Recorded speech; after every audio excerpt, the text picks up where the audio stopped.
ओम जय जय जय नमो सुनातां नमो सिद्धाणं नमो वैर्याणं नमो वज्रायणं नमो लोये सरसां नमः समय साराय स्वानुभूत्या चकास्ते चित्स्वभावाय भावाय सर्वभावान्तरच्छिदे हीन भुवन में सार वीतराग विज्ञानता शिव स्वरूप शिवकार नमः त्रियोग संहारिके।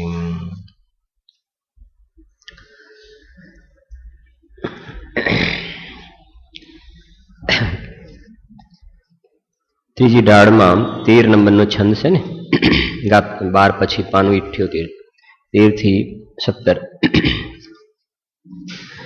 धर्मी सो गौवच प्रीति सम कर जिन धर्म दीपावे इन गुण ते विपरीत दोष वसु तिनको सतत खिपावे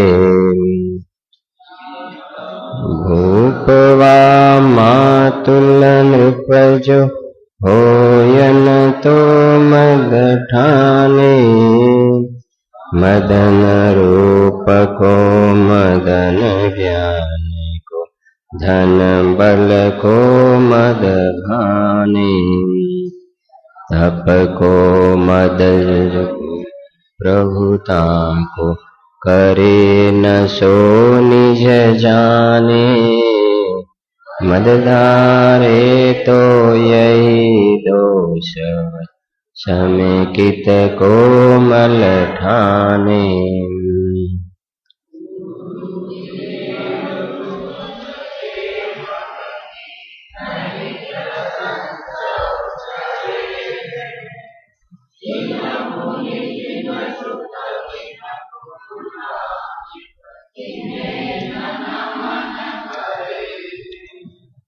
दोष रहित गुण सहित सुधीजे सम्यक दर्श सजे हैं चरित मोह वसलेशन संयम सुरनाथ सजे हैं।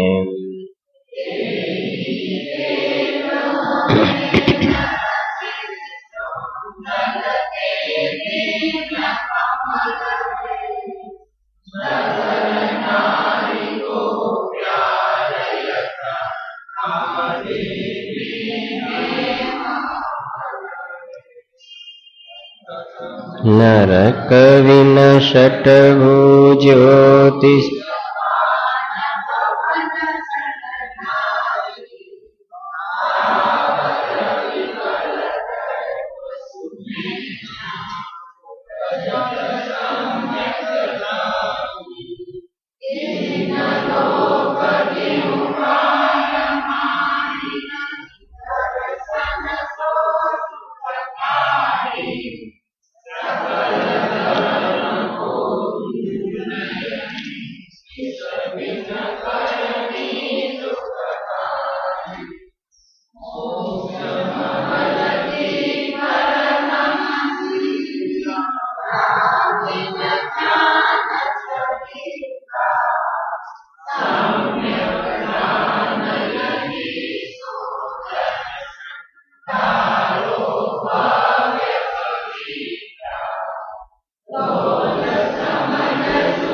अध्यात्म प्रेमी आत्मज्ञानी पंडित श्री दौलतराम जी द्वारा रचित ત્રીજી ઢાળમાં સમ્યક્ત્વનો જે અધિકાર છે એની અંદર જે જીવને શુદ્ધાત્માની પ્રતીતિ રૂપ નિર્વિકલ્પ સમ્યક્ત્વની પ્રાપ્તિ થઈ છે, એવા જીવને બહારમાં શુભોપયોગનો વ્યવહાર કેવા પ્રકારનો હોય છે કે જેમાં 7 તત્વની શ્રદ્ધા, દેવશાસ્ત્ર ગુરુની શ્રદ્ધા, 25 દોષનું ટાળવું, 8 અંગનું પાલન અને પ્રશમ, સંવેગ, અનુકંપાને આસ્તિક્ય ગુણોનું હોવું. એની અંદર સૌથી પ્રથમનો જે વ્યવહાર 7 તત્વના સ્વરૂપનો જે વિચાર કરે છે, જીવનું સ્વરૂપ શું છે, એના કેટલા પ્રકારના ભેદ, અજીવ દ્રવ્ય કેટલા પ્રકારના છે, આશ્રવ કોને કહેવાય, આશ્રવના કેટલા પ્રકાર છે, આશ્રવ તત્વ દુઃખદાયક છે, આશ્રવનું નિમિત્ત પામીને બંધ થાય છે, એ બંધ સજવા જેવો નથી, તજવા જેવો છે, અને સંવર આદરવા યોગ્ય છે. એ શમ દમ પૂર્વક સંવર જે થાય છે એનાથી કર્મ નવીન આવતા રોકાય છે, એ આદરવા યોગ્ય છે. અને છેલ્લે આવ્યું નિર્જરા, તપબલ તે વિધિ જરન નિર્જરા, તાહી સદા આચરીએ. નિર્જરાના 3 અર્થ છે. એક તો જે શુદ્ધિની વૃદ્ધિ થાય એ અસ્થિથી ભાવ નિર્જરા છે, અને અશુદ્ધિનું ટળતા જવું એ નાસ્તિથી ભાવ નિર્જરા છે, અને બહારમાં જડ કર્મનું ખરી જવું એ દ્રવ્ય નિર્જરા છે. એટલે અહીંયા જે કે તપબલ તે વિધિ જરન નિર્જરા, કર્મનું ખરી જવું, કર્મ તરફથી વાત કરી, તાહી સદા આચરીએ. હવે મોક્ષ તત્વની વાત કરે છે.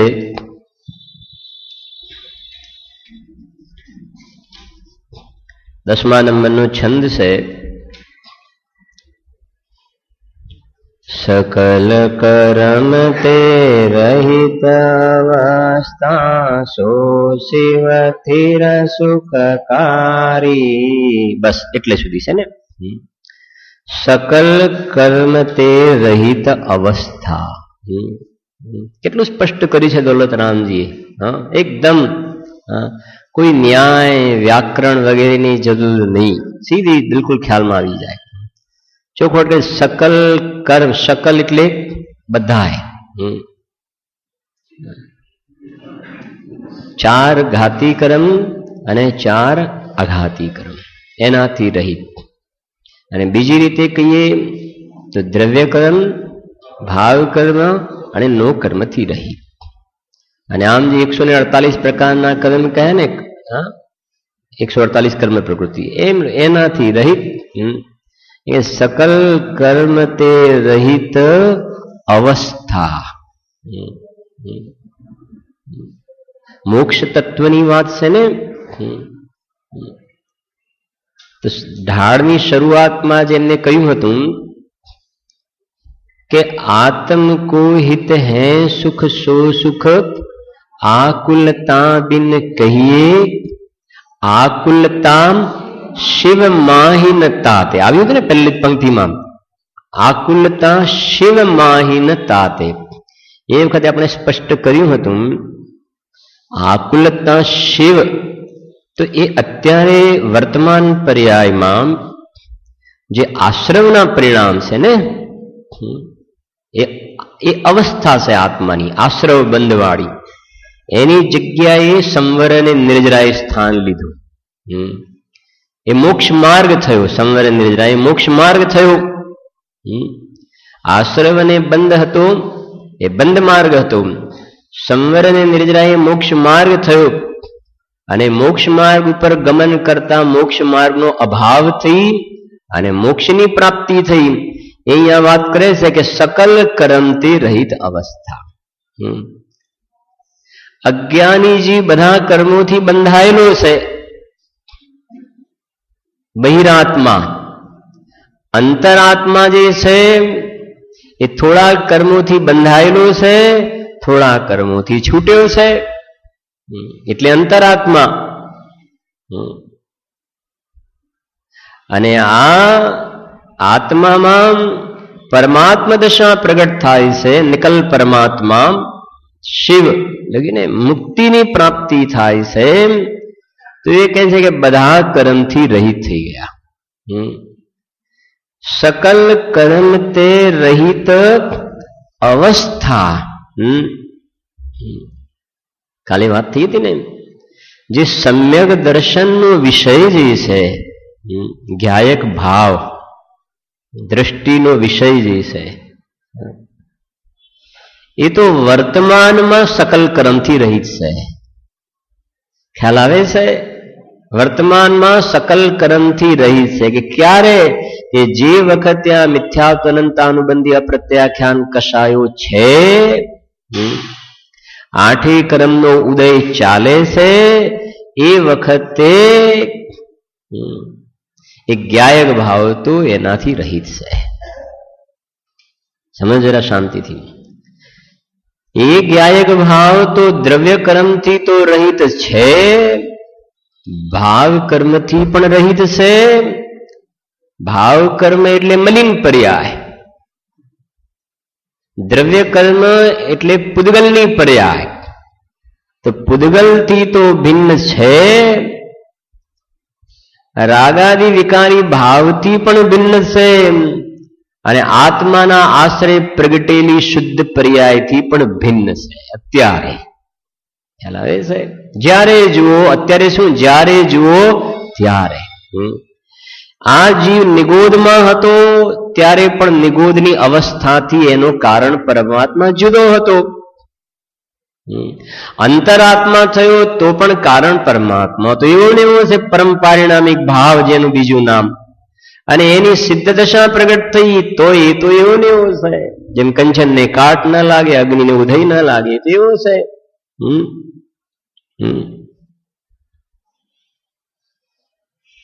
જેને છઠ્ઠી ગાથામાં કહ્યું સમયસારમાં કે જ્ઞાયક ભાવ પ્રમત્ત પણ નથી ને અપ્રમત્ત નથી. તો પ્રમત્ત ને અપ્રમત્તમાં કઈ પર્યાય બાકી રહી ગઈ? પછી બધી પર્યાય આવી ગઈ ને. અને ઔદયિક ભાવ, ઔપશમિક ભાવ, ક્ષાયોપશમિક ભાવ ને ક્ષાયિક ભાવ, ચારે પ્રકારના જે પલટવા વાળા ભાવ છે એ અવસ્થા છે. અને હું એ અવસ્થામાં પ્રવેશું નહીં, અને અવસ્થા મારામાં પ્રવેશે નહીં, એ હું છું. એ સમ્યક દર્શનનો વિષય છે. એની જેને પ્રતીતિ થઈ, એ જ્ઞાયક ભાવ ભૂતાર્થ એનો જેને આશ્રય લીધો ને, એને શુદ્ધાત્માની પ્રતીતિ થઈ એમ કહેવાય. એને સમ્યક દર્શન કહેવાય. એવો સમ્યક દ્રષ્ટિ જીવ મોક્ષ તત્વનો આ પ્રકારે વિચાર કરે છે. ખ્યાલ આવે છે? જેને આ વર્તમાનમાં હું શુદ્ધ બુદ્ધ આઠ કર્મથી રહિત હું છું એવી જેને પ્રતીતિ થઈ નથી, એને સાત તત્વનો વિચાર યથાર્થ વ્યવહાર પણ કહેવાતું નથી. અહીંયા જે મોક્ષની વાત લખીને, હવે સમ્યક દ્રષ્ટિ જીવને ભલે મોક્ષ પ્રગટ્યો નથી, પણ મોક્ષ તત્વની એની શ્રદ્ધા બરાબર જોવામાં આવે છે કે આને મોક્ષ કહેવાય. ધ્યાનના સૂત્રમાં એક સૂત્ર આવે છે, મને પોતાના સ્વરૂપ સંબંધમાં, સકલ કર્મ ક્ષય કારણ સ્વરૂપો અહમ. દીપકભાઈ શું કહ્યું?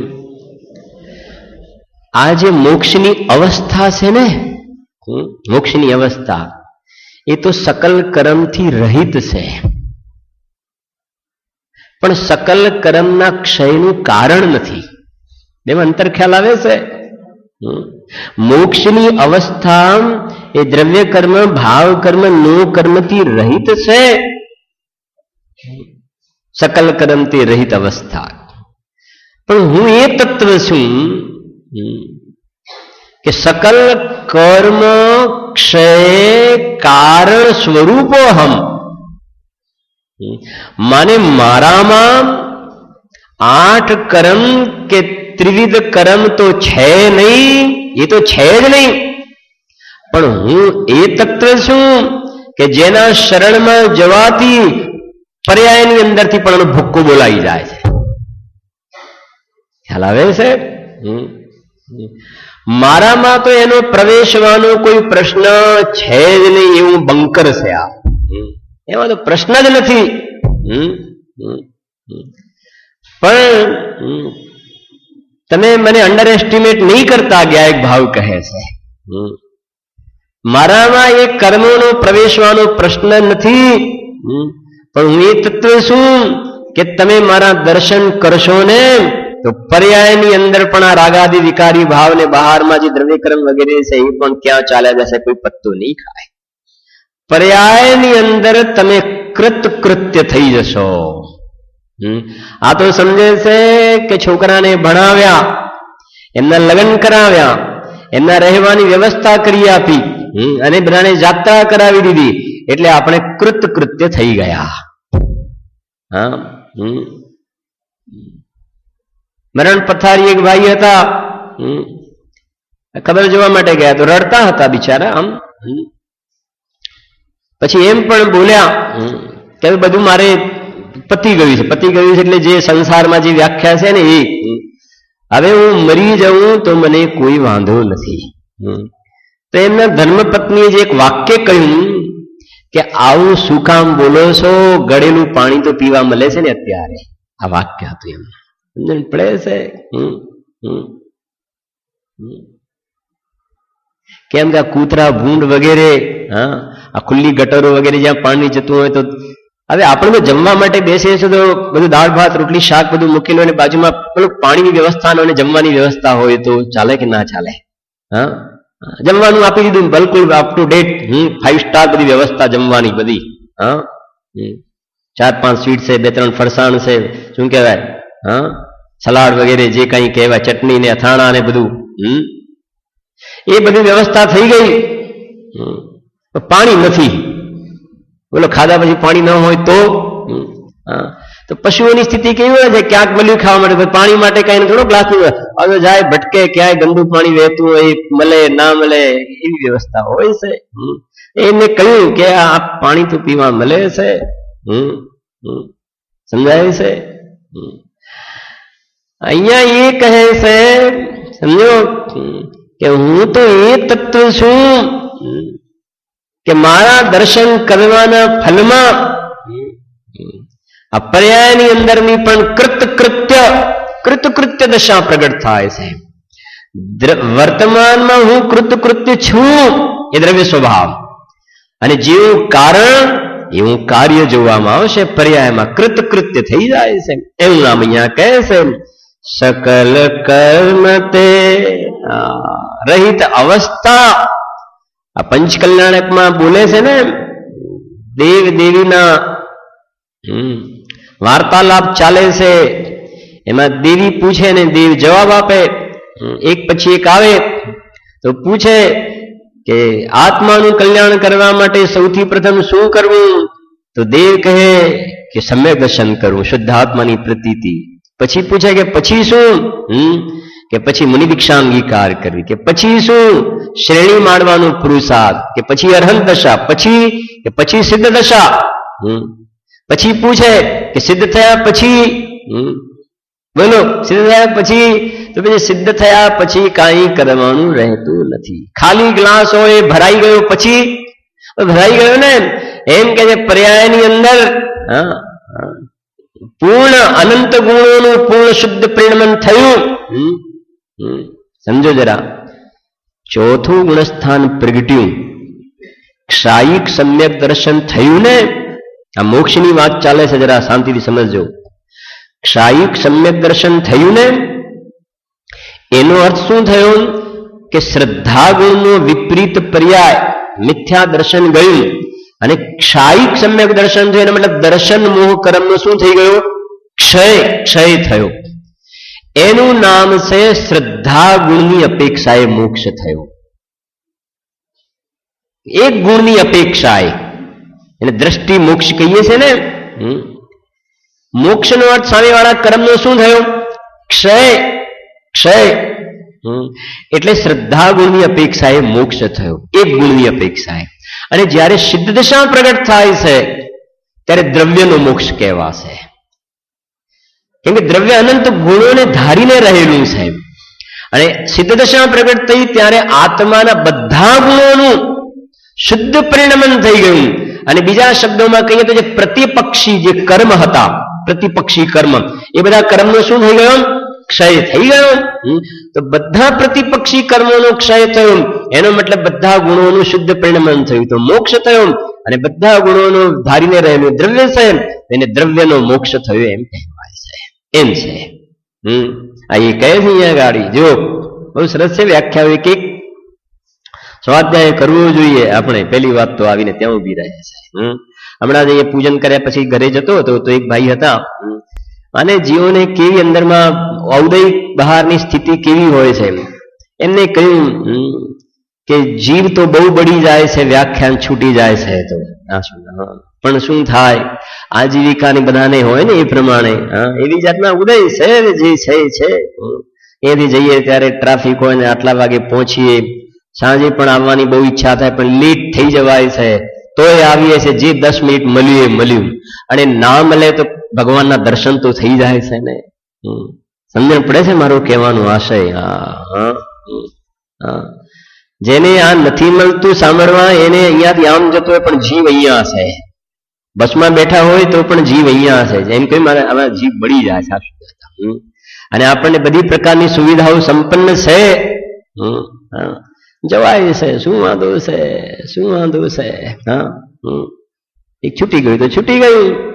વાત તો આત્માની પરમાત્માની છે ને. એ પ્રમાદ ભાવ છે. જો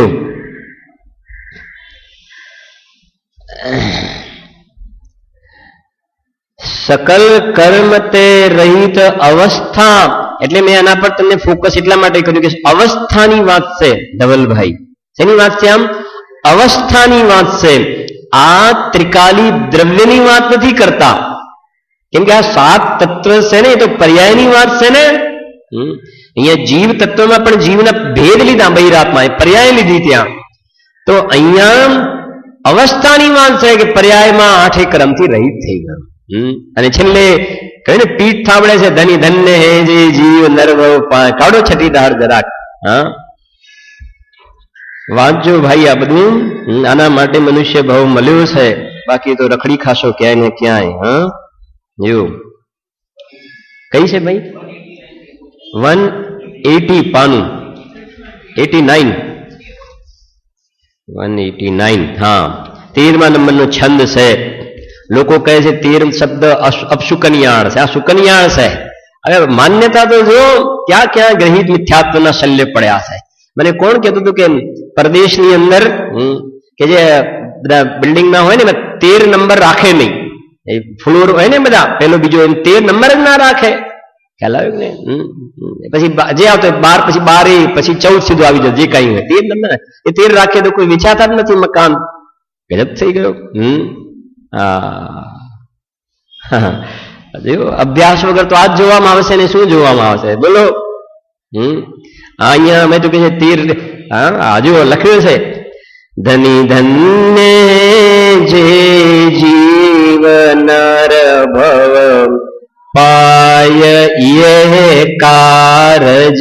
યે શબ્દ વાપર્યો છે. યે મને દોલતરામજીએ જે કહ્યું છે ને, યે દોલતરામજી કહે છે ગુરુએ જે કહ્યું છે, ગુરુ કહે છે તીર્થંકરે જે કહ્યું છે, તીર્થંકરોએ કહ્યું છે કે અમે આવી વસ્તુની વ્યવસ્થા જોઈ છે. જો ધની ધન્ય જે જીવ નર ભવ પાય યે કારજ કિયામ તિન્હી અનાદિ ભ્રમણ પંચ પ્રકાર તજીવર સુખ લિયામ.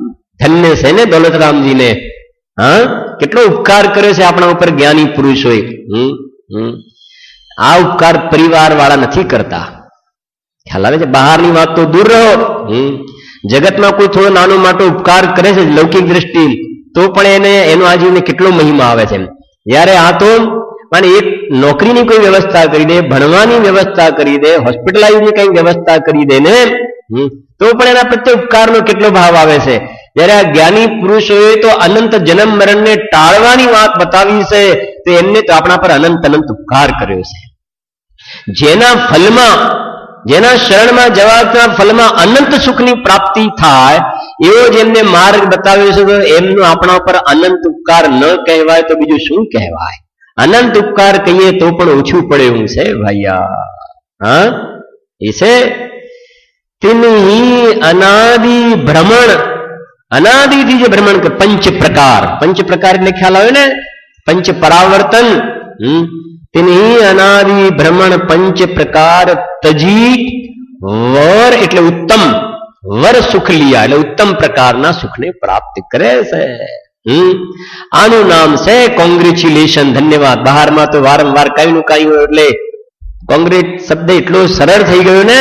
હા, અને મોહીઓ તો એનાથી જ આગળ વધવું માનશે, એટલે કે છે પરમાર્થથી તો આ છે. જગતમાં તો જગતની ભાષાનો પ્રયોગ થાય, ઠીક છે, પણ રિયલમાં તો આ છે કે આ કામ કર્યું ને તો બેડો પાર થઈ ગયો ભાઈ. એટલે કહ્યું આ જ્ઞાની પુરુષોના આપણા ઉપર આ ઉપકાર છે. આગળ આવશે બધી વાતો. હા, પરિવારજન કરતા જેને ધર્મનો પ્રેમ હોય એને સાધનની પ્રત્યે વધારે ઉત્સાહ આવે. એના કરતા સમ્યક દૃષ્ટિ, એના કરતા મુનિઓ, એના કરતા આગળની ભૂમિકા પ્રત્યે અંદરમાં અહોભાવ વધશે. નથી આવતો અહોભાવ તો સમજવું કે ધર્મનો પ્રેમ નથી આપણને. જો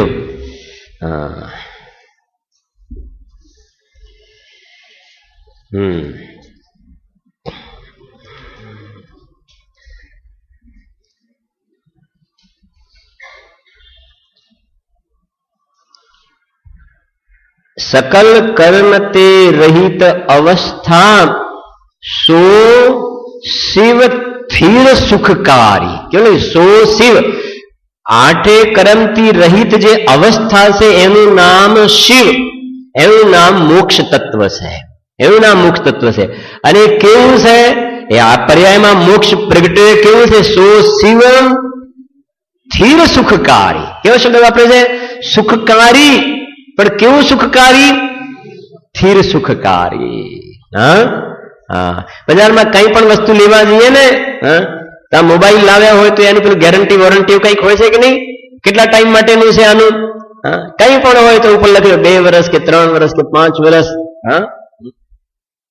કે 5 વર્ષ હશે ને, એનો મતલબ 5 વર્ષ પછી બોલો, પછી આમાં કઈ બગડે તો અમારી કોઈ જવાબદારી નહીં. મતલબ એ 5 વર્ષ કે છે, આપણે એમ લેવું કે આનો કોઈ મતલબ નથી ને, 5 વર્ષ સુધીની વાત છે ને. સ્થિરની ક્યાં સ્થિર શબ્દ પડ્યો છે ને, અનંતકાળ સુધીની ક્યાં ગેરંટી છે? પ્રાંતિત્યું તલોદાવું ને હવે તે દિવાલ પરથી નીકળી ગયું છે. તમે સાંભળ્યું હશે કે ત્યાં એક જાહેરાત લખેલી હતી, સિમેન્ટની જાહેરાત હતી. એમાં લખ્યું હતું દીકરાના દીકરાના દીકરાના દીકરાના દીકરાના દીકરાના દીકરાના દીકરાના એવું લખેલું. 8 વખત લખેલું હતું. મેં વાંચ્યું પછી કેટલી વાર લખ્યું છે. મને તમે આ સિમેન્ટ વાપરશો, તમે જે ઘરની દિવાલ બનાવશો ને, 8 પેઢી સુધી વાંધો નહીં આવે. એનો મતલબ એ થયો કે 9મી પેઢી વખતે આ ભાગી જશે. મારે તે બતાવવું છે રમેશભાઈ, 9મી પેઢી વખતે આ તૂટી જશે, વાત નક્કી થઈ ગઈ ને, નહીં રહે. અહીંયા કે આત્માના આશ્રય જે મોક્ષ અવસ્થા પ્રગટી છે, નવ નહીં અનંત કાળ સુધી રહેવા વાળી છે. અનંત કાળ સુધી, જેને પ્રવચન સારમાં કોઈ વ્યય વિનાનો ઉત્પાદ, વ્યય એટલે નાશ થયા વગરનો જન્મ. જેનો જન્મ થયો, મોક્ષનો જન્મ થયો, થયો એનો નાશ નહીં થાય. જેના માટે સમયસાની પહેલી ગાથામાં ધ્રુવ અચલ ને અનુપમ ગતિ, ગતિ માટે ધ્રુવ શબ્દ વાપર્યો સુરેશભાઈ, ગતિ માટે. હો, ત્રિકાલી ધ્રુવ માટે ધ્રુવ શબ્દ નથી વાપર્યો. ઘણાને આદત હોય ધ્રુવ શબ્દ આવડે છે, અહીંયા ધ્રુવ એટલે અહીંયા, એવું નથી. ત્યાં ધ્રુવના આશરે જે ગતિ પ્રગટ થઈ એનું નામ પણ ધ્રુવ છે. એ અચલ છે. આ 4 ગતિ તો ચલાયમાન છે, એ અચલ છે. એ અહીંયા કહે છે. જેના માટે શ્રીમદ લખ્યું સાદી અનંત અનંત, સાદી અનંત અનંત સમાધિ સુખમાં. સમાધિ શબ્દનો પણ આને ડર લાગે છે. સમાધિ એટલે એને એમ લાગે છે જાણે મોત આવી ગયો, મરી જવાનું. લખ્યું છે ને પેલા પાઠમાં આવે છે સંસ્કાર કે કોઈ પુસ્તકમાં, પડોશીના ત્યાં સમાધિ મરણ પાઠ ચાલતો હતો. તો એમ વિચારવા લાગ્યા કે એવા સમાધિ મરણ પાઠ ચાલે છે એટલે હવે એમના આંટા આવી ગયા. એનો મતલબ આને એમ જ વિચાર્યો કે સમાધિ મરણ પાઠ તો જયારે છેલ્લે મરવાનું હોય ત્યારે જ સમાધિ મરણ પાઠ બોલાય. એને એ ખબર નથી સમાધિ મરણ પાઠ રોજ બોલવાની વાત છે. ગુરુદેવના બોલમાં આવે છે જેનું જીવન સમાધિ પૂર્વકનું હોય એને મરણ સમાધિ પૂર્વણ થવાનો અવકાશ છે. અવકાશ છે.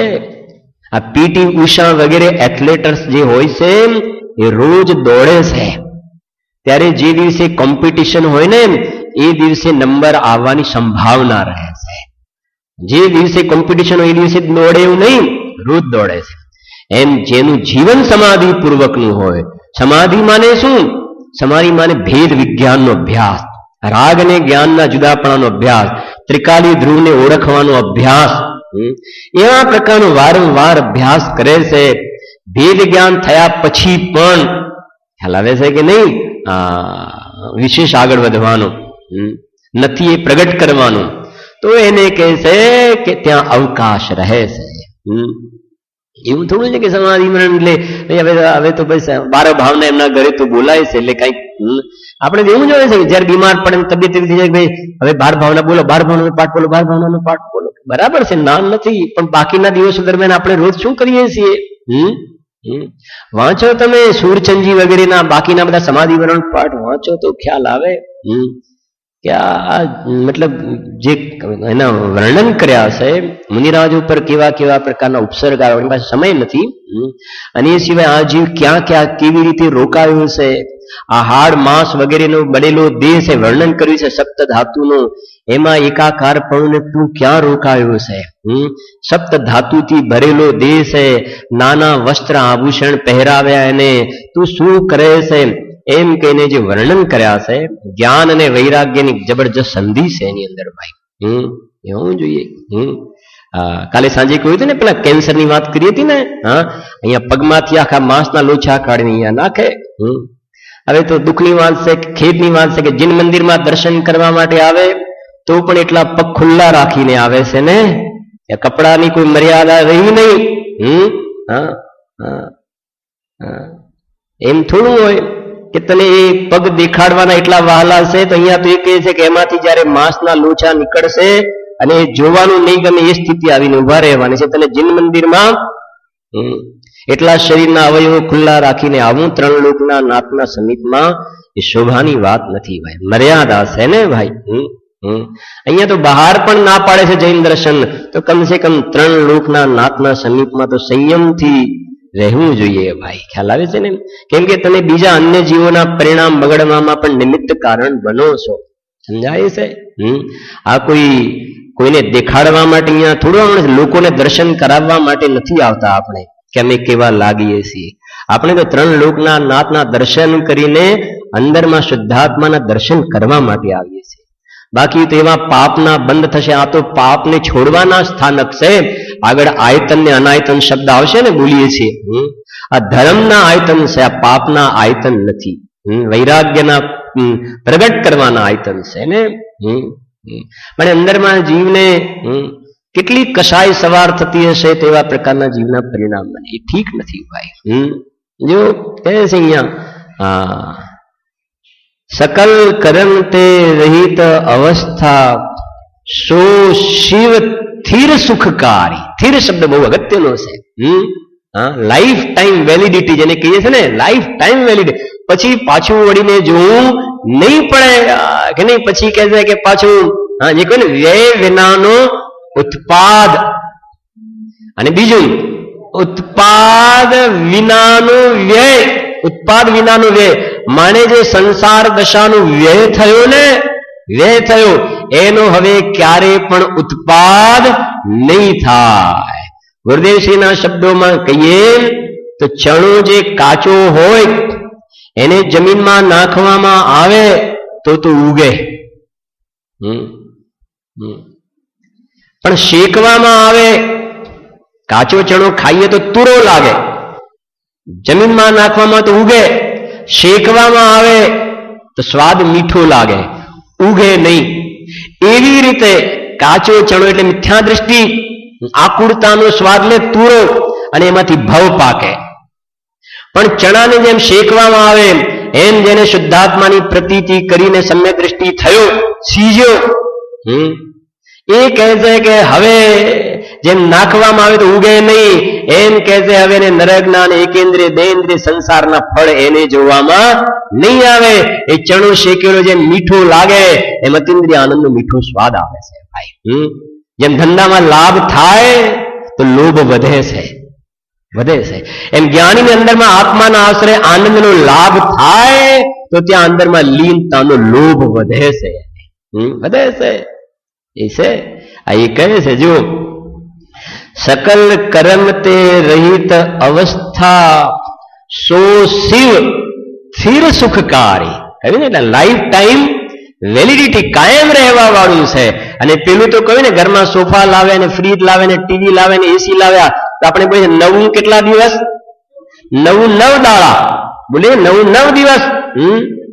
પછી ખ્યાલ આવે ને ઘરમાં વસ્તુ આવે મોબાઈલ જયારે નવો લઈએ ત્યારે જો કરીએ બધું આમ પછી થોડા 2-4 દિવસ વાળું થઈ જાય પછી ક્યાં પડ્યો હોય ને એ ખબર ના હોય. બોલો અહીંયા એવું નથી. અહીંયા તો જ્યાંથી આનંદ પ્રગટ્યો ને તો અંદરમાં ને અંદરમાં જોવાનું જ ગમે છે. જે પ્રગટ્યો છે તે તો સહજમાં જણાય છે, આનંદ પ્રગટ્યો છે સહજ જણાય છે, પણ જેમાંથી પ્રગટ્યો છે ત્યાં લીન થઈ ગયા છે, ત્યાંથી બહાર આવવાનું મન થતું નથી. સ્વરૂપે ડૂબેલા નમન તુજને જીનવરા. લંડનમાં જે કોઈનું હીરો છે ને, કોઈનું હીરો, કોઈ ગયું છે જોવા માટે? રમેશભાઈ તમે જોયેલો છે? કોઈ ગયું છે અહીંયા? બધા ફરવા તો બહુ જાય છે. હવે તો યુરોપ ને યુએસ થઈ ગયું છે ને. હવે યુરોપ ગયા છે અને યુએસ ગયા છે. ભાઈ આત્મામાં કોઈ ગયું હોય તો કહેજો, સમજાય છે કે નહીં? અને જઈને આવે તો એમને પૂછજો, જે જઈને આવે એમને પણ પૂછો. રાજુભાઈ તમે જોયો છે કોઈનું હીરો? હમણાં વાત થઈ હતી મુંબઈ ત્યાં કે એ જે કોઈનું હીરો છે ને એ લગભગ 2-3-4 વર્ષ પહેલાની વાત છે. એ વખતે 22 પાઉન્ડ કિંમત છે જોવાની. 22 પાઉન્ડ એટલે 2200 રૂપિયા થાય લગભગ એપ્રોક્સિમેટલી, બરાબર છે. તો એના માટે તમારે લાઈનમાં ઉભા રહેવું પડે એ કોઈનું હીરાને જોવા માટે. અને તમારો નંબર ક્યારે આવે, નેટ ઉપર ટિકિટ લીધી હોય પછી પણ જે ટિકિટ લેવાની લાઈન અલગ, એમને કહ્યું નેટ ઉપરથી મેં ટિકિટ લીધી હતી એટલે એની લાઈનમાં તો ના ઉભું રહેવું, પણ જોવાની લાઈનમાં તો ઉભું રહેવું પડે ને પાછું. આત્માને જોવા માટે લાઈનમાં ઉભો રહે તો ધન્ય થઈ જાય. એ જિજ્ઞાસા, ગેલુબ્ધતા.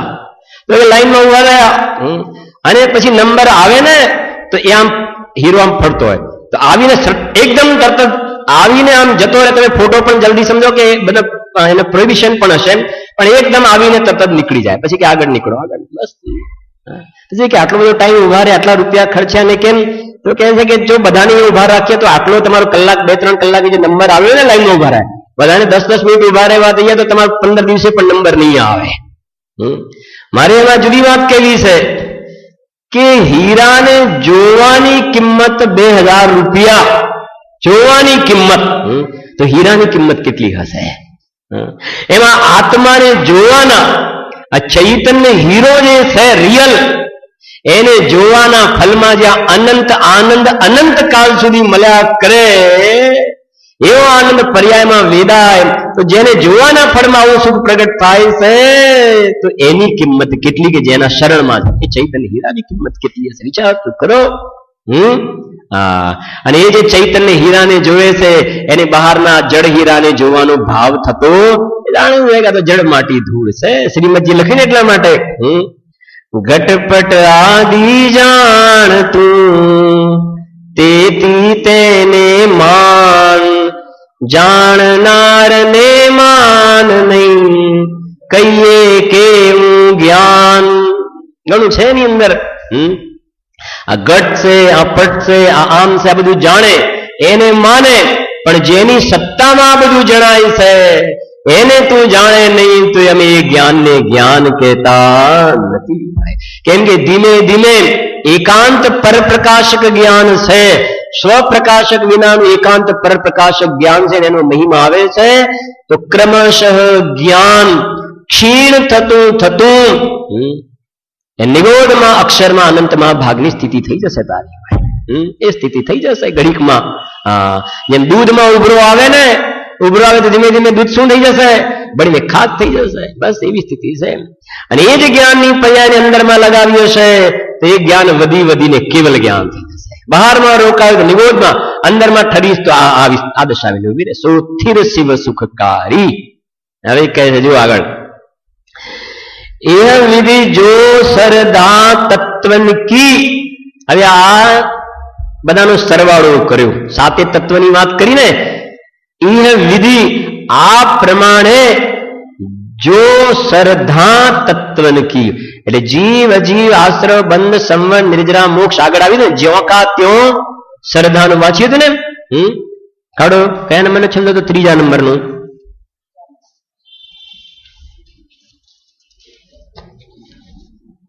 ત્રીજા નંબરનો છંદ કાઢો. ખ્યાલ આવે ને ક્યાં શરૂ થઈને ક્યાં પૂરું થયું? ત્રીજા નંબરનો છંદ, 59 પાનું. જીવય જીવ તત્વયરુઆશ્રવ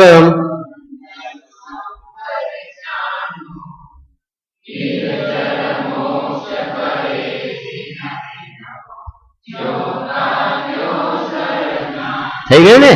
કહે આ સાત તત્વને કહે જીન તિनको જ્યો કા ત્યો સરદાન. પછી શું લખ્યું છે વાંચો. હે સો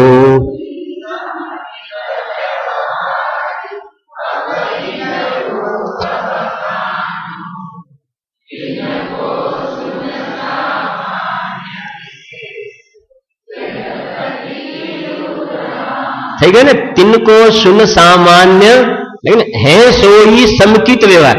આ વ્યવહાર સમ્યક્ત્વની વાત પૂરી થઈ.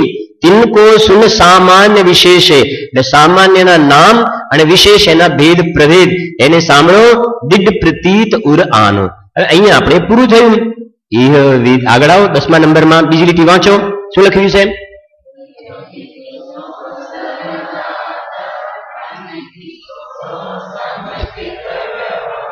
થઈ ગયું ને. ઇહ વિધિ, એ વિધ, વિધિ નહીં, ઇહ વિધ છે. જયેશભાઈ કે નહીં? જયેશભાઈ નથી. જયેશભાઈ અચ્છા, કાલે વિધિ માટે એમને યાદ કર્યા ને એટલે મને યાદ આવ્યું. અહીંયા વિધિ શબ્દ નથી. સેવંતીભાઈ શું શબ્દ પડે છે? વિધ. વિધિ એટલે કર્મ અને વિધ, વિધ એટલે આ પ્રકારે ભેદ. એ વિધ આ પ્રકારે. એ વિધ જો સરધામ તત્વન કી. આ પ્રમાણે જે સાત તત્વની ભેદરૂપ શ્રદ્ધા છે સો સમ્યક્ત, એને વ્યવહાર સમ્યક્ત કહે છે.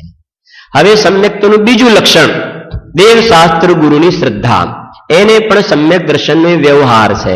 મને સમ્યક દ્રષ્ટિજી દેવ શાસ્ત્ર ગુરુના સ્વરૂપનો જે વિચાર કરે છે એને એ શુભોપયોગને વ્યવહાર સમ્યક્ત કહે છે. વાંચીએ ને. દેવ જીનેન્દ્ર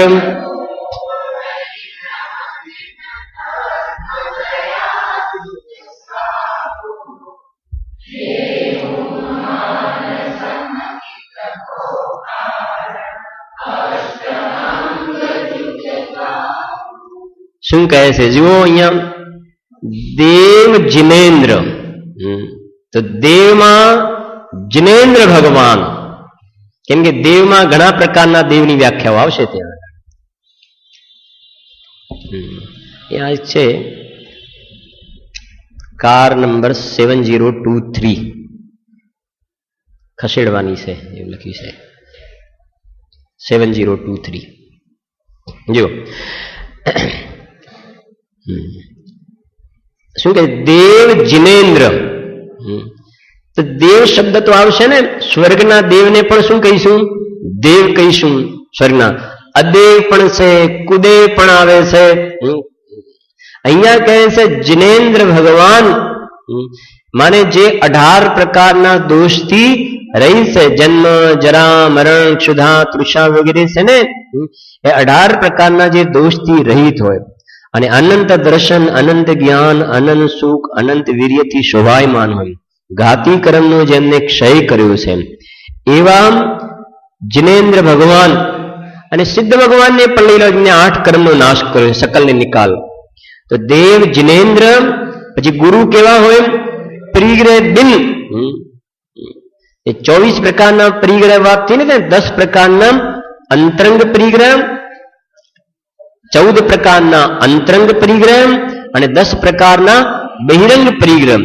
એ 24 પ્રકારના પરિગ્રહથી જે રહિત હોય એને નગ્ન દિગંબર સાધુ કહે છે. ગુરુ લખે ને, ગુરુ શબ્દ. ગુરુદેવ શ્રી જ્યારે સંપ્રદાયમાં હતા ત્યારે હીરાચંદજી મહારાજે કહ્યું પાત્રા રંગવાનું, ત્યારે ગુરુદેવે કહ્યું કે હું તો વાંચું પણ આ પાત્રા રંગવાનું મેં ના પાડી. તો મહારાજે કહ્યું કે તો પછી પાત્રા વગરના ગુરુ શોધી લેજે. અને જ્યાં કુંદ આચાર્ય દેવના સમયસાર ગ્રંથરાજનો ભેટો થયો તો પછી અંદરમાં જે ભાવના હતી ને, તો કુંદ આચાર્ય મળે એનો મતલબ અહીંયા સાચા ગુરુ એમને શોધી લીધા, પાત્રા વિનાના ગુરુ શોધી લીધા. ખ્યાલ આવે છે? અહીંયા ગુરુનો અર્થ જે 10 પ્રકારના બહિરંગ પરિગ્રહ કહ્યા ને, ક્ષેત્ર, મકાન, દાસી, દાસ, સોનું, ચાંદી, વસ્ત્ર, વાસણ અને છે ને શું છે, હા, ધન ધાન્ય. તો વસ્ત્ર, વાસણ, તો વસ્ત્ર એટલે શરીર પર વસ્ત્ર જોવામાં ન આવે. ખ્યાલ આવે છે કે નહીં? વસ્ત્રનો તાણું વાણું હોય તો પણ કે છે ગુરુની સંજ્ઞામાં નહીં આવે. આ બહિરંગની વાત છે. અને અંતરંગમાં મિથ્યાત્વ, ક્રોધ, માન, માયા, લોભ, અનંતાનુબંધીય, પ્રત્યાખ્યાન 3 કષાયના અભાવની અંદરમાં વિતરાગતા, પ્રચુર સ્વસંવેદન જેમને વર્તે છે, 6, 7માં ઝૂલા ઝૂલે છે. અને બહારની અંદર હૃદયને એક બોલ આવે છે, બહુ સરસ બોલ છે કેલેન્ડરની અંદર. આઈ થિંક 29 કે 30 તારીખ કેલેન્ડરની અંદર આવે છે. કેલેન્ડર જે એટલા આવે છે ને, એક આપણે બોમ્બે થી કેલેન્ડર બહાર આવે એની અંદર લખેલા છે.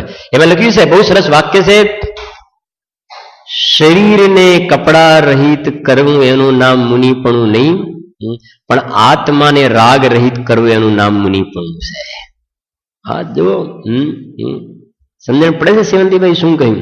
શરીરને કપડા રહિત કરવું એનું નામ સાધુપણું નહીં, આત્માને રાગ રહિત કરવો.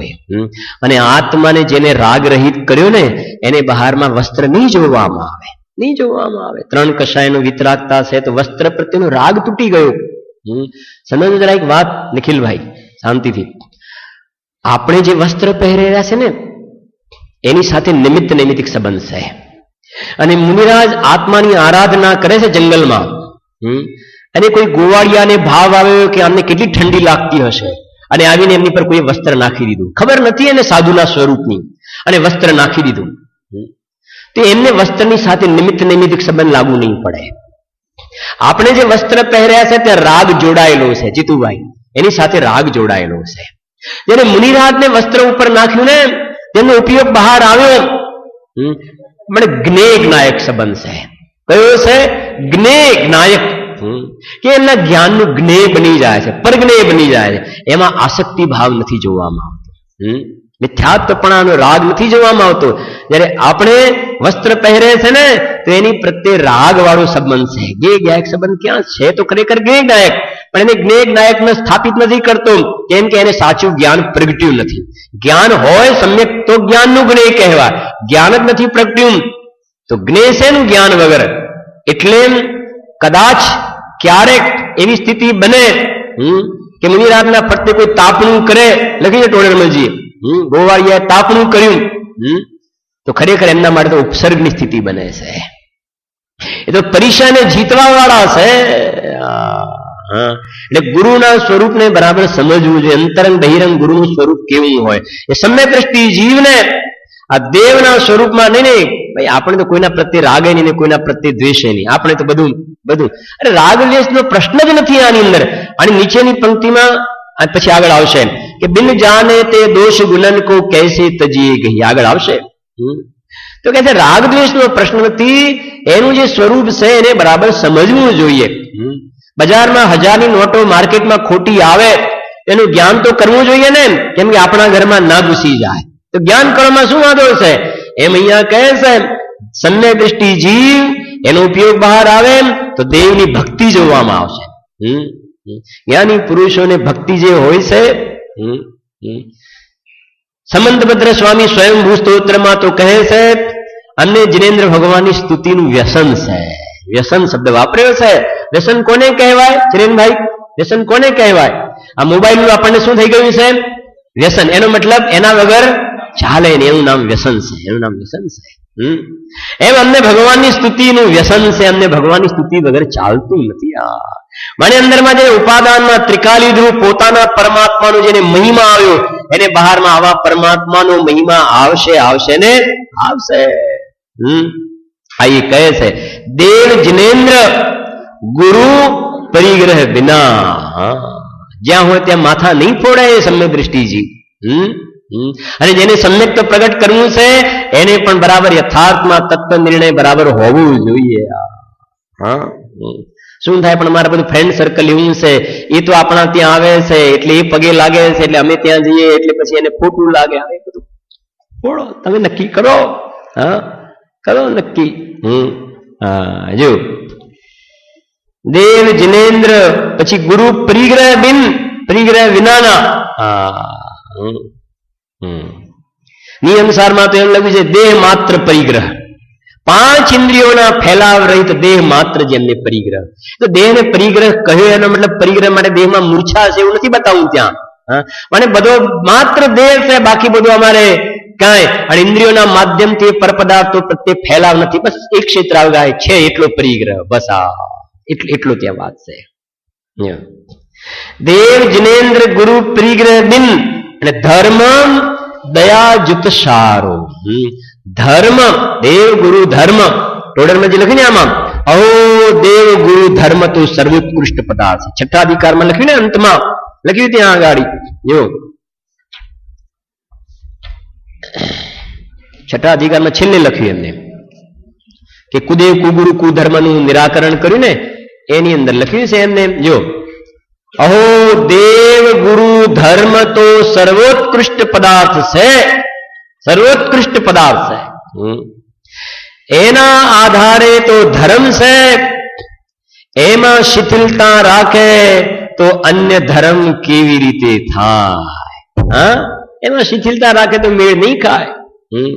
એનો મતલબ સમ્યક દ્રષ્ટિ જીવને દેવના સ્વરૂપમાં ગુરુના સ્વરૂપમાં ધર્મના સ્વરૂપમાં શિથિલતા જોવામાં આવતી નથી. એમાં ઢીલું પોછું ન ચાલે કે અમારા માને બાપ આવો ધર્મ પાડતા હતા માટે આ તો કુળક્રમમાં અમારે આવું ચાલે. સુખલાલભાઈ, પણ તમે નિર્ણય પાકો કર્યો ને. તે નિર્ણય પાકો વધીને અહીંયા કે શુદ્ધાત્માની પ્રતીતિ સુધી પહોંચે તો દોલતરામજીની પીઠ થાબડે છે. બાકી પરિવારમાં તો અમારે આ ચાલતું હતું, આ ચાલતું હતું, જે ચાલતું હોય. અહીંયા કહે છે બરાબર યથાર્થ નિર્ણય બરાબર હોવું જોઈએ. લખે એટલા માટે જો ધર્મ દયા જુત સારો સારભૂત જે અહિંસા પરમો ધર્મ. દયા એટલે અહિંસા પરમો ધર્મ જે સારભૂત છે એની પણ બરાબર એની યથાર્થ પ્રતીતિ જોવામાં. નિશ્ચય વ્યવહાર બરાબર વ્યવહારથી અહિંસાનું સ્વરૂપ. નિશ્ચયથી અહિંસાનું શું સ્વરૂપ છે કે આત્મામાં રાગ ભાવની ઉત્પત્તિ થવી એ હિંસા છે રિયલમાં તો. અને રાગ ભાવની ઉત્પત્તિ ન થવી એવું નામ અહિંસા પરમો ધર્મ છે. બરાબર. એને એમ નથી થતું કે વ્યાખ્યાનમાં એમ કહ્યું કે આ સ્વાધ્યાય કરવાનો ભાવ એ પણ અપરાધ ભાવ છે. અરે આ કેવું બોલે છે? કોઈ વિવેક નથી બોલવાનો કે જે ભાવે તીર્થંકર નામ કર્મની પ્રકૃતિનો બંધ થાય, સર્વા સિદ્ધિનો બંધ થાય એ ભાવ પણ અપરાધના પરિણામ છે. તો આ વાક્યને જો તમે ના ઝેલી શકતા હો તો સમજવું કે ધર્મના સ્વરૂપને હજી પાકી શ્રદ્ધા નથી. અને આ વાત સાંભળીને હૈયું થનગન થતું હોય તો સમજવું કે અંદરમાં ધર્મના સ્વરૂપને સમજવાની એક યથાર્થ ભૂમિકા બની રહી છે. એટલે ગુરુદેવ શ્રીની સ્તુતિમાં લખ્યું છે હૈયું સત સત ધબકે ને વજ્રવાણી છૂટે. વજ્ર જેવી વાણી જે વજ્રે સુમુક્ષુ સત્વ ઝડકે પરદ્રવ્ય નાતો તૂટે.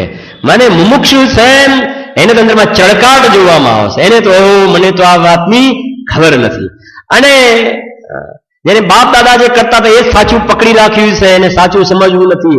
એને આ વળી નવું ક્યાંથી શોધી લાવ્યા? અમારા બાપ દાદા કરતા તો ખોટું થોડું કરતા હતા. નવું વળી શોધવું લાવે, આમ તેમ બધાને શ્વેતાંબર બનાવી દેશે, આમ કરી દેશે, આમ કરી દેશે. પોતાના આગ્રહ છોડવા નથી.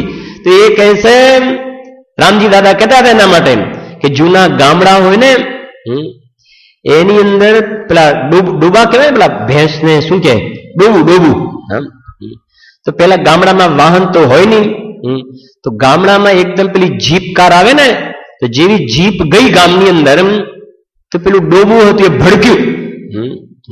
તો પછી કહેતા હતા ભડકે નહીં તો ડોબું ના કહેવાય. ખ્યાલ આવે છે કે નહીં? ડોબું હશે તો ભડકશે. એમ આ વાત સાંભળીને ભડકે કે આ વળી નવું ક્યાંથી શોધી લાવ્યા. સમજી ગયા ને? અને અંદરમાં મને તો આ વાતની ખબર જ નથી. કરવા યોગ્ય કાર્ય તો આ છે. એ કહે છે જો દેવ જિનેન્દ્ર ગુરુ પરિગ્રહ બિન ધર્મ દયાજુત સારો. એની અંદર કઈ ગાલમેલ ના ચાલે, ઓછું વધતું ના ચાલે. તમે બજારમાં શાકભાજી લેવા જાઓ તો એની અંદર જે ટિંડોરા વગેરે છે, કાકડી વગેરે છે, ગવાર વગેરે છે, એમાં તો શાકભાજી વાળા થોડું નમતું આપે, એમાં ચાલે નમતું. પણ હીરા લેવા માટે જાઓ, હીરા માણેક પન્ના જ્વેલરી લેવા માટે જાઓ તો કે આપણે તો ઘરના સંબંધ છે, થોડું નમતું આપો. કે જોઈએ તો એક પાકીટ વધારે લઈ જાઓ, એક થેલી વધારે લઈ જાઓ, પ્લાસ્ટિક બેગ. પણ આમાં નથી કે સોની સગા ભાઈને પણ ના છોડે, એમાં નમતું ના ચાલે. હીરાના વ્યાપારમાં નમતું ના હોય. એમ અહીંયા કહે છે દેવ શાસ્ત્ર ગુરુ તો સર્વોત્કૃષ્ટ પદાર્થ છે. બંધ માર્ગ ને મોક્ષ માર્ગ તો સર્વોત્કૃષ્ટ છે. સાત તત્વનું સ્વરૂપ તો બરાબર સમજવું જોઈએ. એમાં નમતું ના ચાલે કે નહીં. પુણ્યના પરિણામને તો ધર્મનું કારણ રાખો કે એમાં ના ચાલે, એમાં ના ચાલે.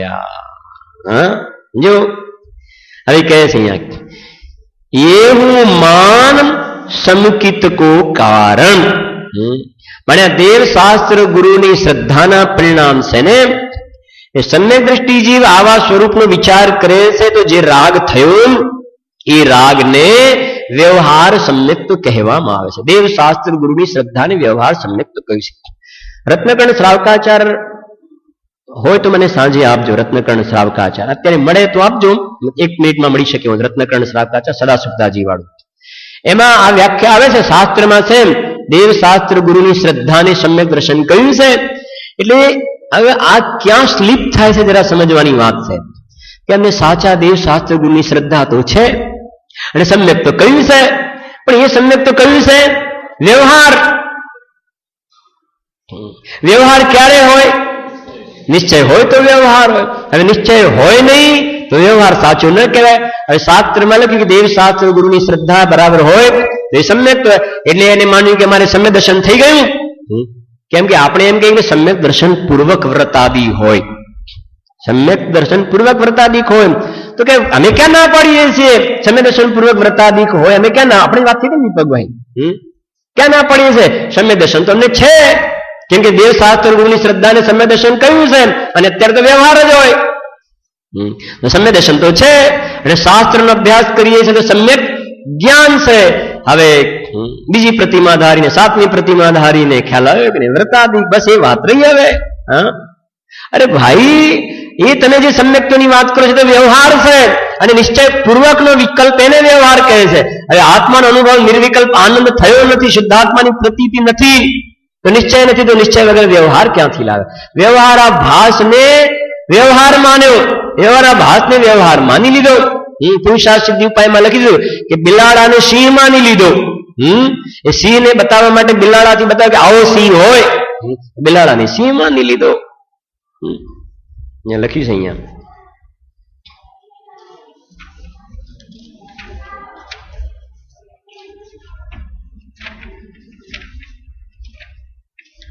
જો સ્પષ્ટ લખે છે, સાંભળો જરા ધ્યાનથી. એટલે કોઈ એમ તો કે અમે એમને નથી કહેતા, શાસ્ત્રના આધારે કહીએ છીએ, એમ વાત આવે છે સામે. જો સમ્યક દર્શનનું લક્ષણ કહેવા વાળો શ્લોક સમંતભદ્ર સ્વામીનો શ્લોક છે. આ શું લખે છે? જો શ્રદ્ધાનમ પરમાર્થમી કહીને જે સંસ્કૃતમાં શ્લોક લખ્યો છે એનું હું ગુજરાતી કહું છું. અહીં સાચા આપ્ત એટલે સાચા દેવ, સાચા શાસ્ત્ર અને સાચા ગુરુના શ્રદ્ધાનને જ સમ્યક દર્શન કહ્યું છે. સૂત્ર છે સાચા દેવ, ગુરુ અને ધર્મ એની શ્રદ્ધાને જ સમ્યક દર્શન કહ્યું છે. તો અમે આના સિવાય બીજા કોઈને સ્વપ્નમાં પણ માનતા નથી, એટલે એમને શું થઈ ગયું? સમ્યક દર્શન. અને ક્યાં લખ્યું છે આવું? શાસ્ત્રમાં લખ્યું છે, તો સમ્યક દર્શન થઈ ગયું. અને અમે શાસ્ત્રનો અભ્યાસ કરીએ છીએ તો શાસ્ત્રમાં લખ્યું છે કે શાસ્ત્રનો અભ્યાસ કરવાથી સમ્યક જ્ઞાન કહ્યું છે. વ્યવહાર જ્ઞાન એને કહે છે, તો સમ્યક જ્ઞાન થઈ ગયું. વ્રતનું પાલન કરીએ છીએ, ચારિત્ર.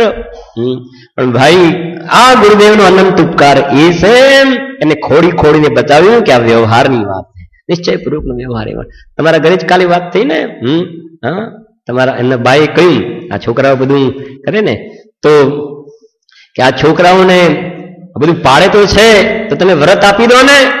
ખ્યાલ આવે છે કે નહીં? વ્રત આપી દો ભાઈ, કેમ કે ગુરુદેવ ખૂબ કહેતા પચખાણ પચખાણ પચખાણ કરાવી દો, વ્રત કરાવી દો ને. કરાવી દેવાની ક્યાં વાત છે ભાઈયા?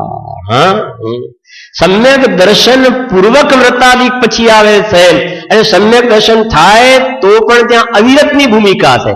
પછી આગળ વ્રતાદિક આવે છે, અને એમને બહાર આચરણ કરે અને સમ્યક તો ન હોય અને કે વ્રત આપી દો, અને આપવાની વસ્તુ ને લેવાની વસ્તુ એવી છે નહીં.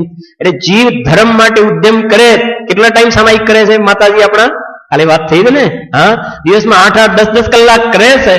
બોલો, કરુણાનો ભાવ પણ આવે. પણ એ કહે છે કે જીવને અંદરમાં કે નહીં આટલા વર્ષોથી અમે કર્યું છે ને આ અંદરમાં આમ થાય પણ ખરું સમજવાની જિજ્ઞાસા, પણ આટલા વર્ષોથી કરેલું એના પર વાત થઈ પણ થઈ ગઈ.